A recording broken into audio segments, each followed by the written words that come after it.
Bismillah. Assalamualaikum warahmatullahi wabarakatuh.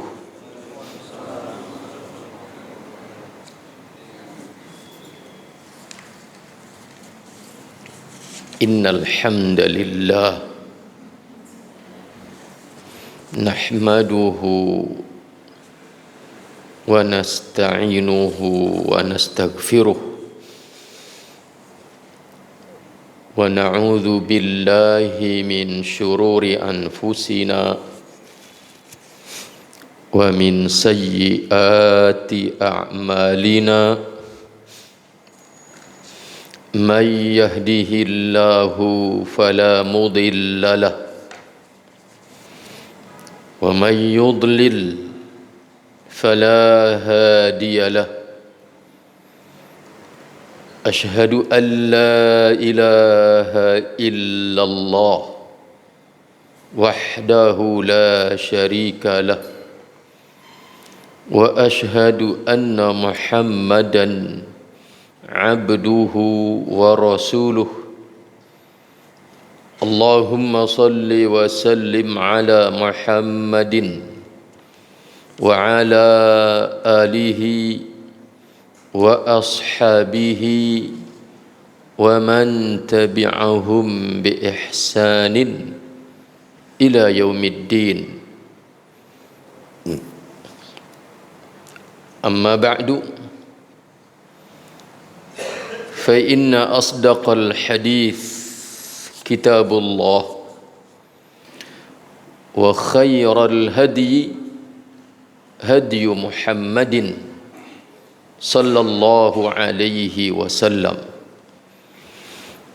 وشر الأمور محدثاتها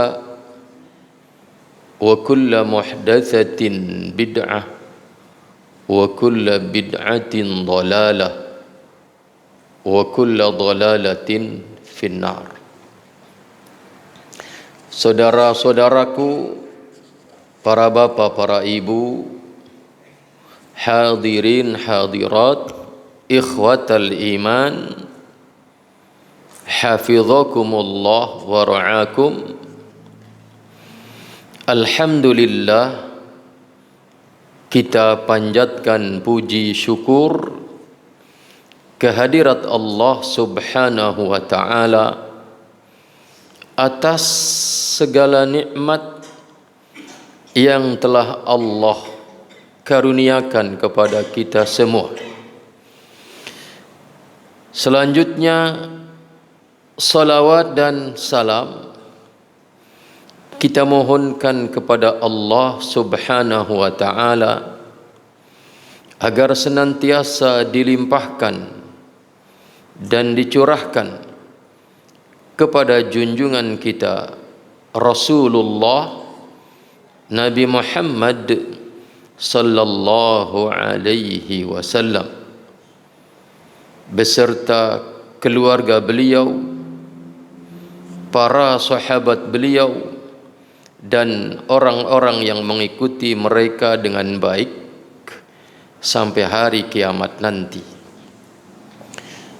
Saudaraku, ikhwatal iman, para bapak, para ibu yang saya muliakan, hadani Allah wa iyyakum. Kita kembali bersama Mukhtasar Ighatsat Al-Lahfan fi Masayidi Syaitan, dan bagi antum yang pegang kitabnya, kita masih berada di halaman 113. Al-aslu al-ashiru, asal yang ke-10 atau pondasi yang ke-10, wahwa adalah annal insana, sesungguhnya manusia itu adalah madaniyun, makhluk madani, bitab'i, secara tabiat. Apa itu maksud daripada bahwa manusia itu adalah madaniyun bit tab'i, tabiatnya adalah makhluk madani, yakni la budda lahu, pasti tidak bisa tidak baginya, an ya'isha, untuk hidup berinteraksi ma'an nas, bersama orang lain. Artinya manusia itu tabiatnya memang adalah makhluk madani, artinya makhluk sosial yang mau tidak mau ya harus berinteraksi dengan orang lain. Dan ikhwatal iman, hadani Allah wa iyyakum, sesuatu yang real bahwa wannasu, manusia di luar sana, manusia selain kita, sebagaimana kita, lahum, mereka memiliki iradatun, keinginan-keinginan. Saya ingin sesuatu, antum ingin sesuatu. Terkadang keinginannya sama, terkadang keinginannya berbeda. Itulah konkretnya antara manusia yang satu dengan manusia yang lain. Lahum iradat, memiliki keinginan-keinginan. Wa tasawwuratun, juga memiliki tasawur, persepsi masing-masing. Saya punya tasawur, saya punya persepsi, antum juga punya persepsi. Terkadang persepsinya sama dalam satu perkara, terkadang memiliki persepsi yang berbeda dalam satu perkara.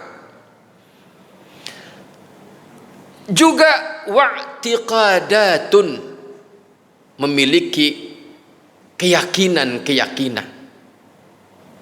Terkadang keyakinan saya dengan keyakinan antum itu sama tentang sesuatu, terkadang juga berbeda. Maka saudaraku ikhwatal iman, hadani Allah wa iyyakum, konsekuensi kita sebagai makhluk madaniyun, sebagai makhluk sosial, ketika berinteraksi dengan orang lain yang ternyata mereka memiliki iradat, mereka memiliki tasawurat, mereka memiliki i'tiqadat, tentunya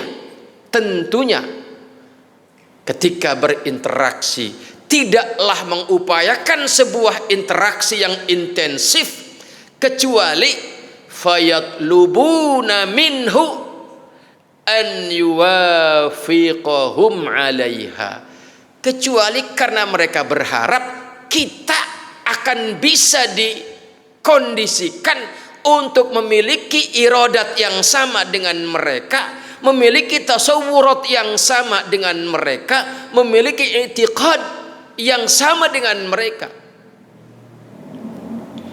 Kalaulah mereka tidak memiliki harapan itu, ngapain juga saya interaksi dengan antum? Ngapain juga saya melakukan berbagai macam kerjasama? Kalau sudah nyata-nyata iradatnya berbeda, kalau sudah nyata-nyata tasawuratnya berbeda, kalau nyata-nyata i'tiqadatnya tentang sesuatu itu berbeda. Fa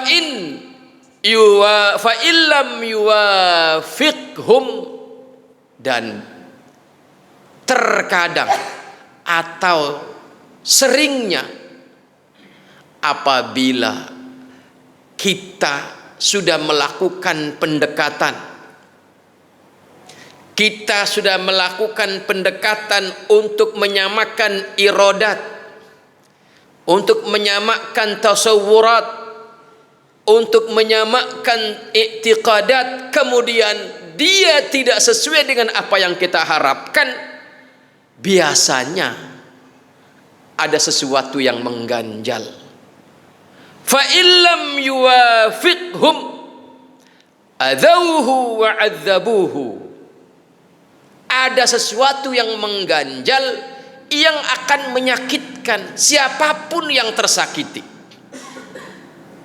entah perasaannya, entah apanya. Tetapi sebaliknya, wa in wafaqahum, ketika orang yang kita dekati, ketika orang-orang yang kita berinteraksi dengannya, mereka menyesuaikan diri dengan iradat kita, dengan tasawurat kita, dengan i'tiqadat kita, tetap saja hasala lahul adza wal adzab min wajhin akhar. Tetap saja, ya, tetap saja akan ada efek buruk yang dia rasakan dari sisi yang lain. Itu kalau interaksi sosialnya tidak didasarkan kepada apa? Bimbingan wahyu dari Allah Subhanahu wa taala. Maka ikhwatal iman, hadani Allah wa iyyakum.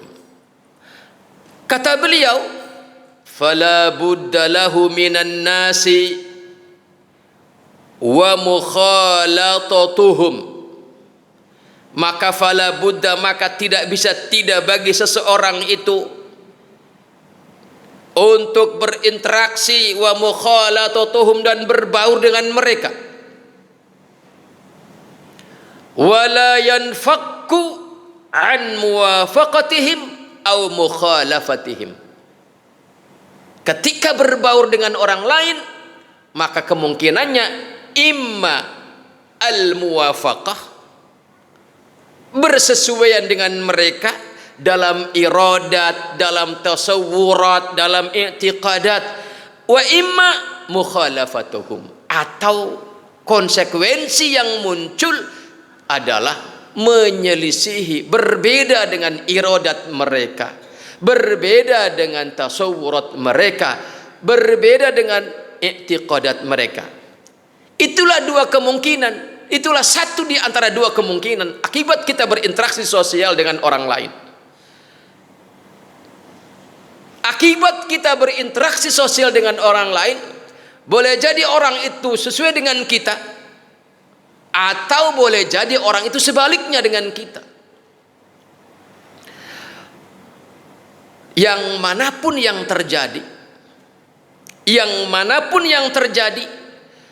baik al-muwafaqah maupun al-mukhalafah, itu kata al-Imam Ibnul Qayyim al-Jauziyah rahimahullah, wa fil muwafaqati alamun wa adzabun idza kanat ala batilin.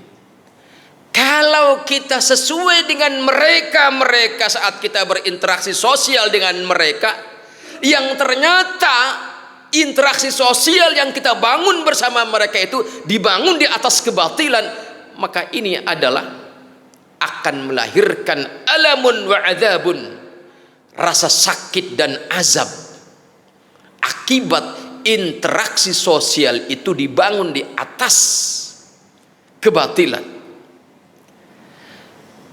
Wa fil mukhalafah, sebaliknya, jikapun kita menyelisihi mereka karena dengan alasan ente interaksi dengan saya di atas kebatilan, kemudian kita menolak, kita mukhalafah, kita menentang mereka, tetap saja ada alamun wa adzab, ada rasa sakit dan azab yang akan timbul. Tinggal ditimbang mana yang lebih besar rasa sakitnya, tinggal ditimbang mana yang lebih besar, mana rasa azabnya, dan mana yang lebih abadi dan lebih sementara sakit dan azabnya itu. Ikhwatal iman, hadani Allah wa iyyakum, idza lam yuwafiq ahwa'ahum wa i'tiqadatihim apabila seseorang itu tidak bisa bersesuaian dengan orang lain dalam urusan hawa nafsunya, tidak bisa seseorang itu bersesuaian dengan orang lain dalam urusan i'tiqadatnya,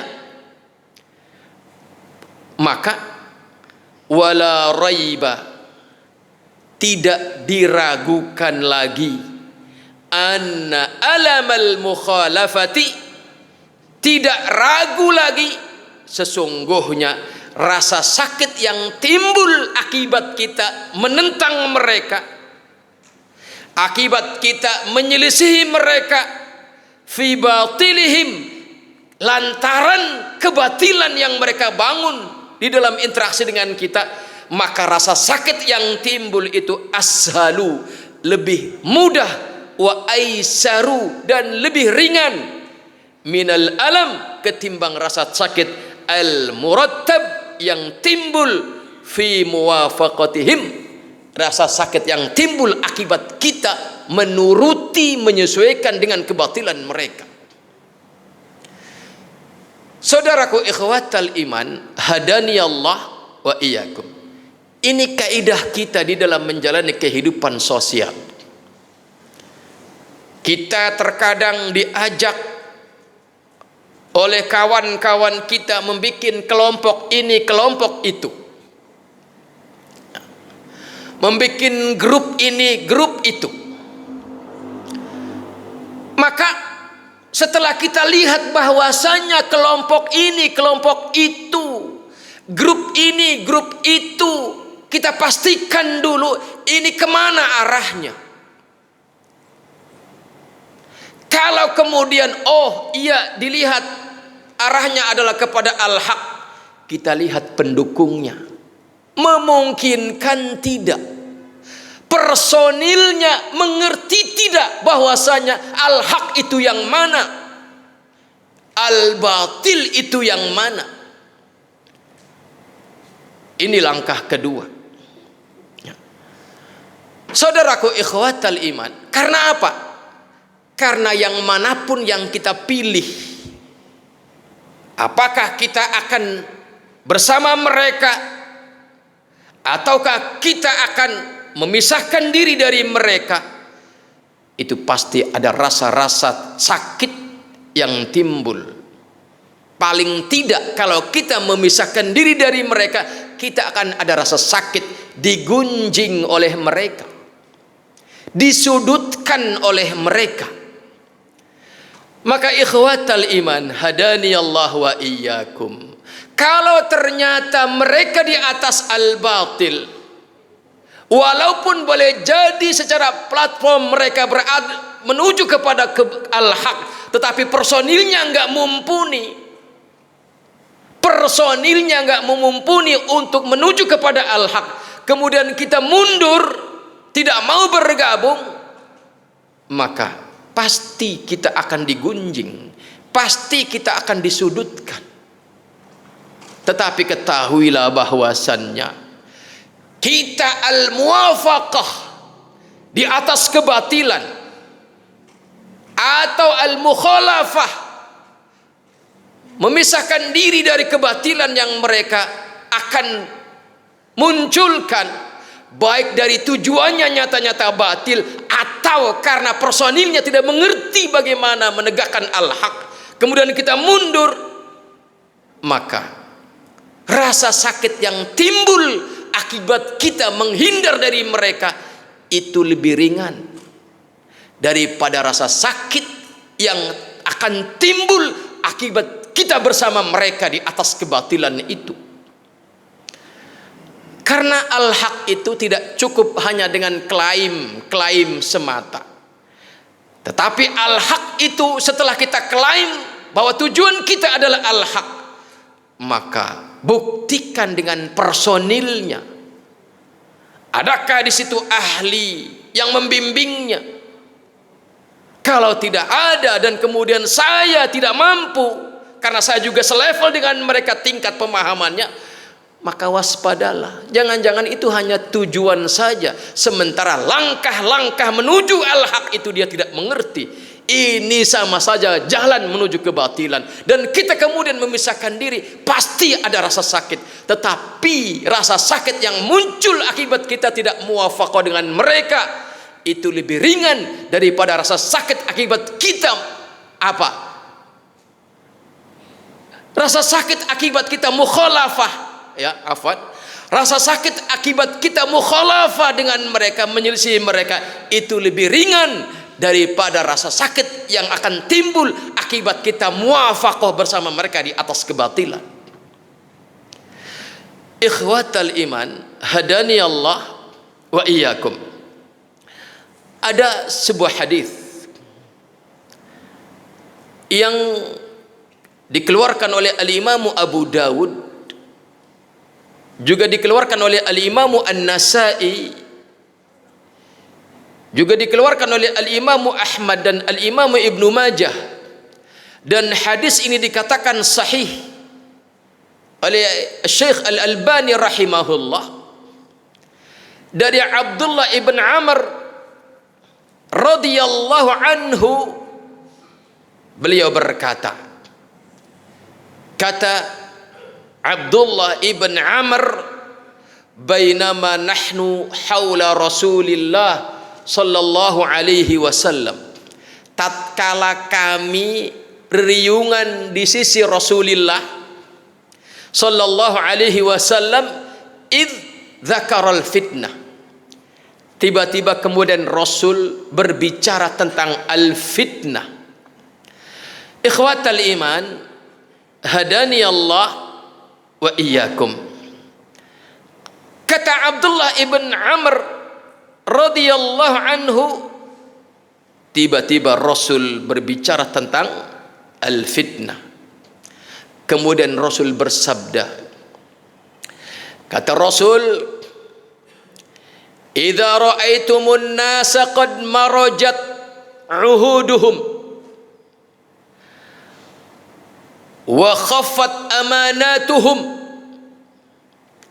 wa kanu hakadha. Kata Rasul, ketika beliau berada di tengah-tengah para sahabatnya, dirubung oleh para sahabatnya, tiba-tiba Rasul berbicara tentang fitnah. Apa itu fitnah di sini? Yakni ikhtilatul haqqi bil batil. Terjadi pembauran antara hak dan batil. Fala yu'rafu ahlul haqqi min ahlil batil, sehingga tidak bisa diketahui mana ahlul haq, mana ahlul batil. Contoh konkretnya ya tadi, bikin perkumpulan ini, bikin grup ini, tapi dilihat dari programnya memang al-haq, tapi personilnya enggak mumpuni. Ini akan jadi fitnah. Kata Rasul, idza ra'aitumun nasa qad marajat uhuduhum, apabila kalian menyaksikan manusia marajat uhuduhum, yakni muncul di tengah-tengah mereka, tersebar di tengah-tengah manusia fasadul ahdi walam yuwaffu bih, ketika al-ahd, perjanjian-perjanjian telah rusak dan mereka tidak bisa menegakkan kesepakatan itu. Ini namanya marajat uhuduhum.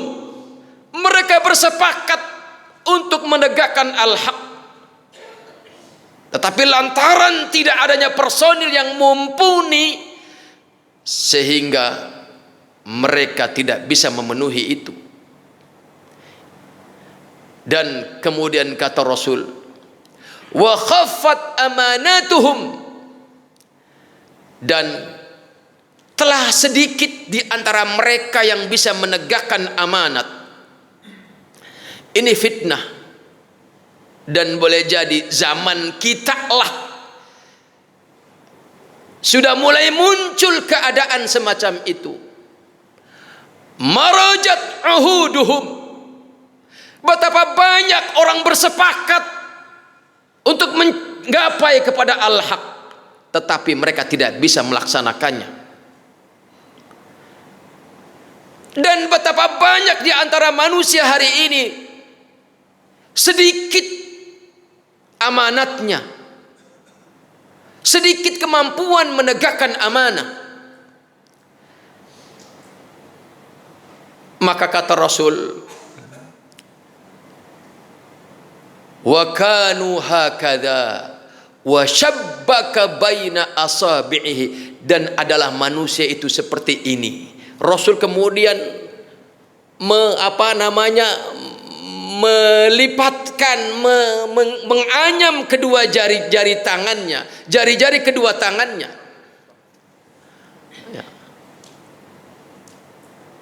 Kemudian kemudian Abdullah ibn Amr berkata, qultu ilaihi faqumtu ilaihi, kemudian aku berdiri dan mendekat kepada Rasul. Faqultu, dan aku berkata kepada Rasul, kaifa af'alu 'inda dzalika ya Rasulullah, apa yang harus aku lakukan dikala aku berada pada zaman semacam itu? Saudaraku ikhwatal iman, hadani Allah wa iyyakum, ini pertanyaan yang luar biasa. Dan pertanyaan ini justru relevansinya ada di zaman kita. Abdullah ibn Amr radhiyallahu anhu mewakili kita untuk bertanya kepada Rasulullah sallallahu alaihi wasallam, apa yang harus kita lakukan dikala kita hidup di zaman semacam itu. Dan ini adalah konsekuensi sebuah kenyataan bahwasanya karena kita adalah makhluk madani, makhluk sosial yang harus berinteraksi dengan orang lain, yang ternyata kemudian orang lain itu marajat uhuduhum, khaffat amanatuhum. Sedikit sekali mereka yang bisa menegakkan amanat.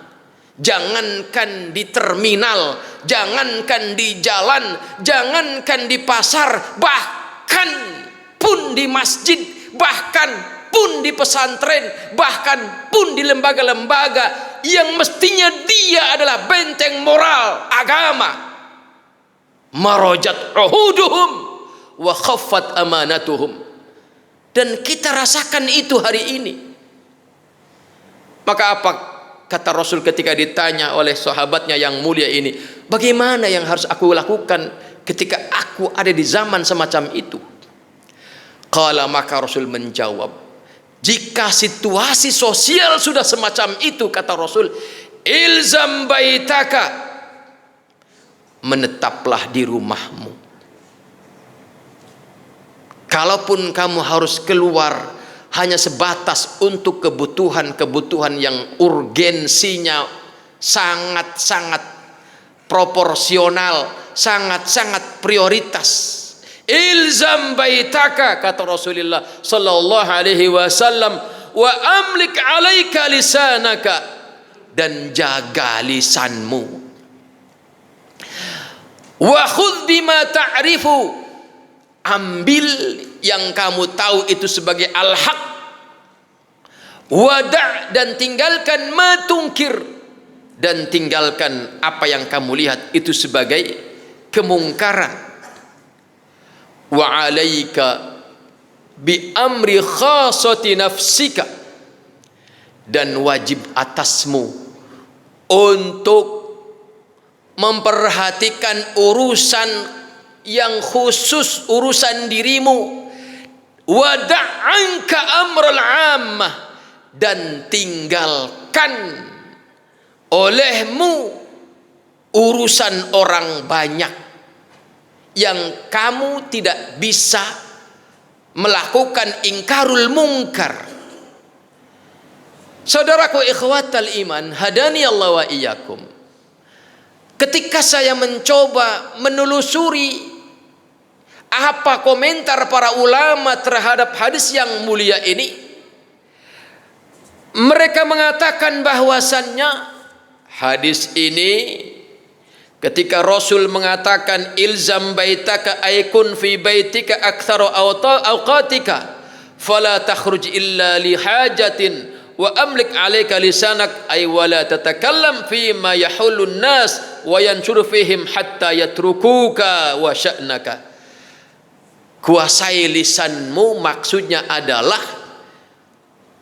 nggak usah berbicara tentang apa yang terjadi di tengah-tengah manusia sampai mereka melupakanmu, sampai mereka mengabaikanmu, sampai mereka tidak menganggapmu.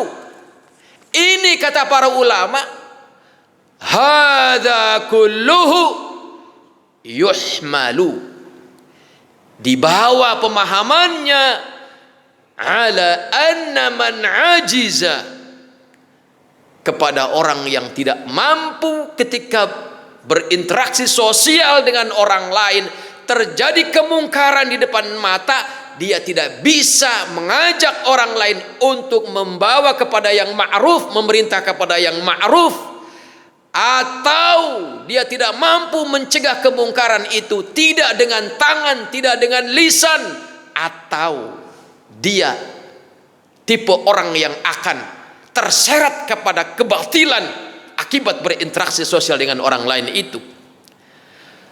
Maka saudaraku ikhwatal iman, kita harus berkaca siapa diri kita. Jangan kita terkecoh dengan slogan hari ini, saya adalah anak gaul, kemudian bergaul dengan siapapun. Padahal ketika terjadi kemungkaran yang terjadi kemudian di depan mata kita, kemudian kita tidak bisa mengingkarinya, maka ini akan membahayakan. Maka kata Rasulullah sallallahu alaihi wasallam di dalam hadis yang lain yang diriwayatkan oleh Al-Imam Al-Bukhari rahimahullah dari Abu Sa'id Al-Khudri radhiyallahu anhu, beliau berkata, qala Rasulullah sallallahu alaihi wasallam, kata Rasul, yushiku an yakuna khaira malil muslimi ghanamun, sudah dekat masanya di mana sebaik-baik harta bagi seorang muslim adalah kambing ternaknya, yattabi'u biha sya'fal jibal, di mana dia membawa binatang ternaknya itu ke bukit-bukit, ke puncak-puncak gunung, wa mawaqi'al qatr, dan tempat-tempat di sana ada tetesan-tetesan air, yafirru bidinihi minal fitan, dalam rangka lari menyelamatkan agamanya dari fitnah-fitnah yang menyebar merebak di tengah masyarakat. Artinya saudaraku ikhwatal iman, ada masanya kita harus menghindar dari kehidupan sosial. Makanya hadis ini diulang-ulang oleh Al-Imam Al-Bukhari di dalam kitab sahihnya. Ketika di dalam kitab Al-Iman, di dalam kitab sahihnya, beliau memberi judul apa? Babu minad dini al-firaru minal fitan. Bab bahwa bagian daripada agama adalah kita lari menghindar dari fitnah. Dan di dalam bab yang lain beliau menulis bab al-uzlah rahatun min khalatis su, bahwasannya memisahkan diri dari pergaulan sosial itu adalah merupakan rohah, merupakan ketentraman kita dari keterkontaminasian keburukan-keburukan akibat interaksi sosial itu. Saudaraku ikhwatal iman, hadani Allah wa iyyakum. Maka dalam hadis yang lain yang dikeluarkan oleh Al-Imam Abu Dawud, Rasul mengatakan bahwa salamatul mar'i minal fitnah, jaminan keselamatan seseorang dari fitnah adalah an yalzam baitahu, dia menetap di rumahnya. Ikhwatal iman, hadani Allah wa iyyakum. Apalagi umur-umur kita yang sudah di atas 40 tahun, 50 tahun, 60 tahun, ya, bahwa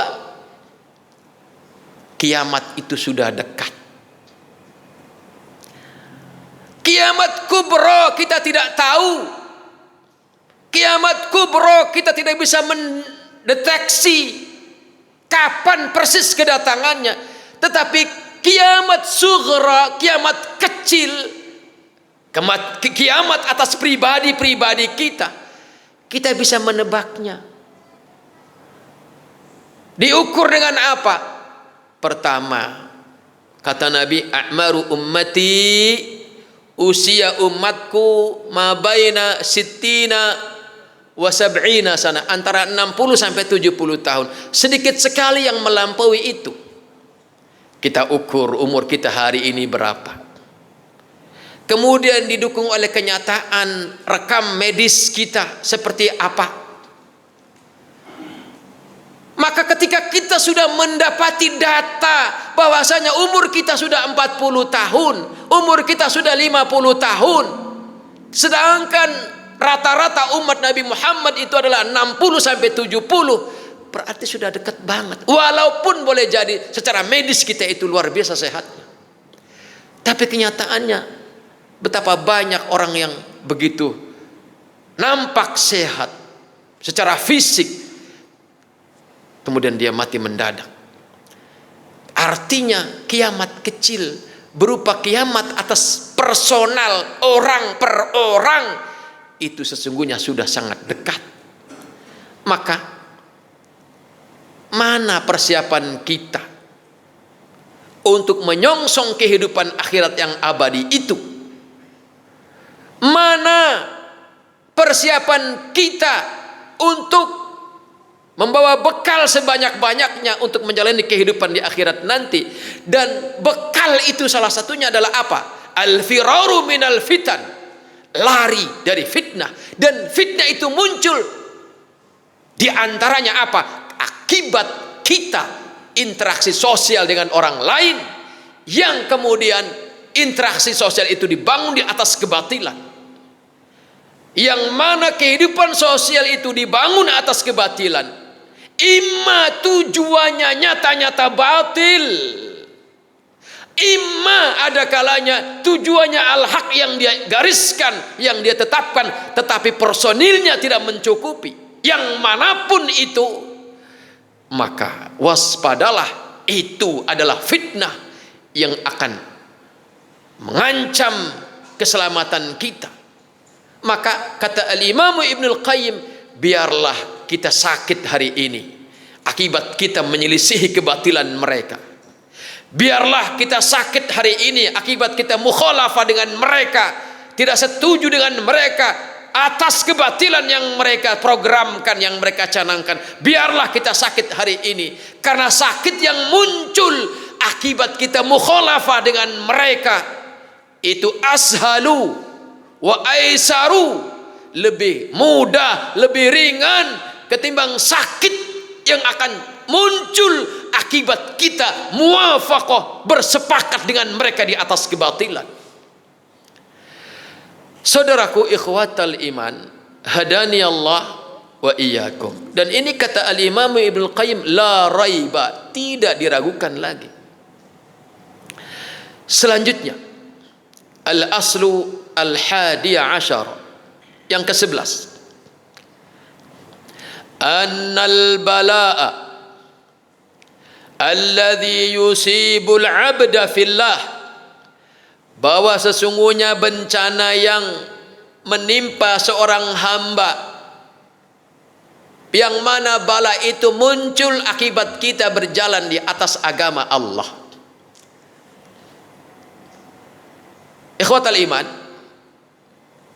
kita taat pasti ada bala, kita tidak taat juga pasti ada bala, karena memang itu adalah apa? Akibat kita hidup. Yang manapun jalan yang kita lalui, apakah jalan ketaatan ataukah jalan kemaksiatan, pasti di situ ada bala yang akan Allah timpakan. Maka kata al-Imam Ibnu Qayyim, annal balaa alladhi yusibul abda fillah, bahwa bala bencana yang menimpa seorang hamba di jalan Allah itu la yakhruju min arba'ati aqsam, tidak keluar dari 4 macam. Yang pertama, imma an yakuna fi nafsih, boleh jadi bala bencananya itu menimpa pribadinya, au fi malih, yang kedua bukan pada dirinya tapi pada hartanya, au fi irdih, atau yang ketiga pada kehormatannya, au fi ahlihi wa man yuhib, atau yang keempat bala itu menimpa kepada keluarganya atau orang yang dia cintai. Tidak lepas dari 4 perkara ini. Musibah, bala yang Allah timpakan kepada kita di jalan Allah tidak lepas dari 4 macam ini. Walladzi fi nafsihi qad yakunu bitalafiha taratan wa bita'allumiha biduni talaf. Yang menimpa jiwa kita mungkin dalam bentuk kematian, bitalafiha, dengan kematian. Ya. Ini musibah, bala yang menimpa pribadi kita di jalan Allah itu bisa berupa kematian, atau bukan sampai kepada tingkat kematian tetapi ada rasa sakit. Fahadha majmu'u ma yubtala bihil abdu fillah. Ini 4 perkara adalah kumpulan apa yang Allah balakan kepada seorang hambanya yang bergerak di jalan Allah. Wa ashaddu hadhil aqsam, yang paling berat dari 4 bala yang Allah timpakan seorang hamba yang berjalan di jalan Allah itu adalah al-musibatu fin nafsi, bala yang menimpa dirinya. Wa minal ma'lum, dan merupakan perkara yang sudah maklum, annal khalqa kullahum yamutun, bahwa manusia, bahwa makhluk itu semuanya pasti akan mati. Ini dari 4 bala bencana yang muncul akibat kita di jalan Allah itu, imma menimpa pribadi kita, harta kita, kehormatan kita, atau keluarga kita dan orang yang kita cintai. Dan yang paling berat adalah ketika menimpa kita, apakah kematian atau sakit. Seperti kita berjalan di jalan Allah ke medan perang Sabil, kita terluka, tidak mati, atau kita mati, maka ini sangat berat. Yang nampak dari sekian 4 perkara bala ini di jalan Allah, yang paling berat adalah kematian. Dan kita semua tahu bahwasanya semua makhluk itu akan mati. Wa ghayatu hadzal mu'min an yustashhada fillah. Puncak bagi orang yang mengerti, puncak tujuan seorang mukmin adalah ketika dia berjalan di jalan Allah itu adalah syahid di jalan Allah. gugur sebagai syuhada, gugur sebagai seorang syahid di jalan Allah. Ini puncak keinginan seorang mukmin. Wa tilka asyraful mautat, kematian dengan syahid di jalan Allah itu adalah semulia-mulia kematian, wa ashaluha, dan seringan-ringannya kematian. Subhanallah. Ini yang mungkin kita harus fahami. Ya. Kata beliau, kematian di jalan Allah, gugur di medan perang sabil, itu adalah selain semulia-mulia kematian, dan ini sudah kita sering dengar. Tetapi yang mungkin jarang kita dengar adalah kematian di jalan Allah itu adalah kematian yang paling mudah, kematian yang paling ringan, kematian yang paling tidak menyakitkan. Padahal secara nampak itu mengerikan. Sabetan pedang musuh, kilatan pedang musuh, sambaran senjata musuh, senjata tajam musuh, peluru tajam musuh mengancam kita, itu mengerikan secara nampak. Tetapi kematian akibat semua itu yang terjadi di jalan Allah, selain asyrafuha, juga adalah ashaluha, semulia-mulia kematian dan segampang, seringan-ringan kematian. Karena sesungguhnya kematian itu sangat menyakitkan. Sebagaimana disebutkan oleh Rasulullah bahwasannya kelak nanti, setelah seluruh makhluk itu mati, dimatikan oleh malaikat maut, tersisa tinggal malaikat maut dan sedikit malaikat panitia hari kiamat. Maka Allah Subhanahu wa taala berfirman kepada malaikat maut, apakah semua sudah dimatikan? Kata malaikat maut, ya Rabb, mereka sudah dimatikan semuanya. Kata Allah, tidak, masih ada, yaitu kamu. Maka kemudian malaikat maut mencabut nyawanya sendiri, dan kemudian dia merasakan sakit. Dan kata dia, seandainya aku mengetahui betapa sakitnya prosesi kematian itu, maka aku tidak akan sembarangan mencabut nyawa manusia. Artinya kematian itu sakit. Terlebih kematian kita manusia, yang mana saat itu syaitan menganggap ini adalah kesempatan terakhir untuk menjadikan kita sebagai bala dia, sebagai golongan dia. Bagi syaitan, di saat kita sedang sekarat menuju kematian, bagi syaitan hari ini atau tidak sama sekali, maka dia dikerahkan seluruhnya kemampuan untuk mengganggu kita. Makanya Rasulullah sallallahu alaihi wasallam menganjurkan kepada kita agar saat kerabat kita mengalami prosesi kematian, sekarat menuju kematian, dampingi oleh orang yang dicintai oleh calon mayit itu, dampingi oleh orang yang lembut dan dihargai dan dicintai oleh calon mayit itu, untuk meminimalisir rasa sakit akibat prosesi kematian itu. Jangan yang nungguin, yang dampingin orang yang tidak dihargai, tidak dicintai, tidak dihormati oleh calon mayit itu.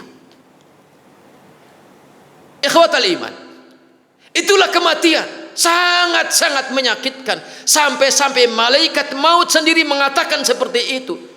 Tetapi kematian akibat kita mati di jalan Allah Subhanahu wa taala, selain itu adalah asyraful mautat, semulia-mulia kematian, juga adalah ashaluha, kematian yang paling ringan, proses kematian yang paling ringan. Fa innahu la yajidu syahidu minal alami. Lihat seberapa ringannya kematian akibat kita mati di medan perang sabil. Fa innahu, sesungguhnya, la yajidu syahidu, tidak mendapati seorang syahid, minal alami, dari rasa sakit akibat kematian itu, illa mithla alamil qarsah, kecuali rasa sakitnya sebatas seperti rasa sakit kalau dicubit atau disengat oleh tawon. Hanya sebatas itu. Ya. Maka falaisa fi qatli syahidi musibatun zaidun ala ma huwa mu'tadun li bani Adam, maka tidak ada di dalam kematian seorang syahid satu musibah yang lebih besar atas apa yang biasa menimpa manusia. Ya. Seberat-berat musibah itu adalah kematian. Tidak hanya bagi pribadi yang mati itu, tapi juga bagi keluarganya. Tetapi kematian seorang syahid, musibah berupa kematian seorang syahid, bagi si syahid, bagi yang gugur syahid di jalan Allah itu adalah hanya sebatas tadi, seperti sakitnya kalau dicubit, atau seperti sakitnya kalau disengat oleh lebah, al-qarsah, sengatan lebah. Maka kata al-Imam Ibnu Qayyim, faman adda musibata hadzal qatl a'zamu min musibatil maut 'ala al-firash fahuwa jahilun. Maka barang siapa yang menganggap musibah kematian yang bernama syahid di jalan Allah, karena kematian itu musibah, maka barang siapa yang menganggap musibah kematian di jalan Allah itu a'zam, dianggap lebih besar min musibatil mauti 'alal firash, ketimbang musibah kematian di atas ranjang, fahuwa jahil, maka orang itu adalah orang yang bodoh. Jadi kalau antum mengira gugur di medan perang Sabil itu lebih berat, lebih menyakitkan ketimbang kematian di atas ranjang, itu adalah persepsi yang salah. Itu adalah persepsi orang bodoh. Bal mautus syahidi min aisaril mautat, bahkan faktanya kematian syahid di jalan Allah adalah min aisaril mautat, termasuk paling ringan-ringannya proses kematian, wa afdaliha, dan paling utama-utamanya kematian, wa alaha, dan paling luhur-luhurnya kematian. Walakinnal farra, akan tetapi orang yang lari dari medan perang Sabil itu, yadhunnu, dia mengira, annahu bifirarihi, bahwa dengan larinya dia dari medan perang itu, yatulu umruhu, akan panjang umurnya, fayatamatta'u bil 'aishi, dan kemudian dia mengira dengan panjang umur akibat lari dari medan perang, menghindar dari perang Sabil, dia bisa menikmati kehidupannya. Padahal itu salah dan telah disalahkan oleh Allah persepsi itu dengan firman-Nya.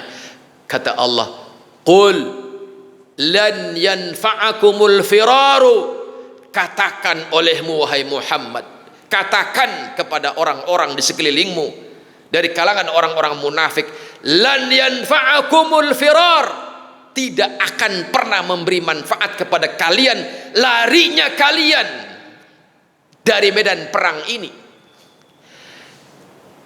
In farartum minal mauti awil qatl, jika kalian lari dari kematian atau dari terjadinya pembunuhan atas dirimu dari medan perang ini, ya, itu tidak akan bermanfaat. Wa idzan, dan jikapun kalian lari dengan sangkaan kamu akan selamat dari kematian, la tumatta'una illa qalila, kalian jikapun selamat, kalian tidak akan bisa merasakan kenikmatan kehidupan dunia kecuali hanya sedikit. Setelah itu akibat larimu dari medan perang, kamu akan merasakan sakit yang selamanya. Maka ikhwatal iman, ketahuilah bahwasannya al-jabanu, sikap pengecut itu tidak berpengaruh kepada panjang atau pendeknya kehidupan seseorang. sebagaimana anna syaja'ah, keberanian itu tidaklah memperpendek usia seseorang. Orang menghindar dari medan perang dengan harapan panjang usia, itu enggak ngaruh. Sebagaimana sebaliknya, orang yang maju ke medan perang dengan penuh keberanian bukan berarti dia memperpendek usianya. Karena apa? Sebagaimana Allah firmankan dalam Al-Quran bahwa walikulli ummatin ajal, setiap umat itu memiliki ajal yang telah ditetapkan. Ya. Wa idza jaa ajaluhum, dan apabila ajalnya sudah datang, majumu ke medan perang ataupun mundurmu dari medan perang untuk kemudian kamu berlindung di bawah ranjangmu. Tetapi kalau ajalnya sudah datang, kalau ajalmu sudah datang, la yastakhiruna sa'atan wa la yastaqdimun, itu tidak bisa menunda atau mensegerakan kematian seseorang. Majumu atau mundurmu itu tidak bisa menunda atau mensegerakan. Apabila ajal sudah datang, maka tidak bisa ditunda ataupun tidak bisa disegerakan. Maka kenapa kita harus takut untuk berjalan di atas jalan Allah? Jangan mengira bahwasanya mati di atas ranjang itu lebih nyaman daripada mati di jalan Allah. Ketahuilah, kematian di jalan Allah itu adalah lebih mulia, dan dia adalah ashalul mautat wa aisaruha. Kematian yang paling mudah, kematian yang paling ringan. Bahkan rasa sakitnya, kata Al-Imam Ibnu Qayyim, illa mithla alamil qarsah, sebatas seperti rasa sakit yang timbul akibat dicubit atau akibat kita disengat oleh lebah. Hanya sebatas itu rasa sakitnya. Sedangkan kematian-kematian yang lain itu adalah sangat menyakitkan. Maka janganlah menjadi pengecut di jalan Allah. Jadilah seorang pemberani di jalan Allah, karena itulah semulia-mulia kematian. Demikian, subhanakallahumma bihamdika asyhadu an la ilaha illa anta astaghfiruka wa atubu ilaik. Assalamualaikum warahmatullahi wabarakatuh.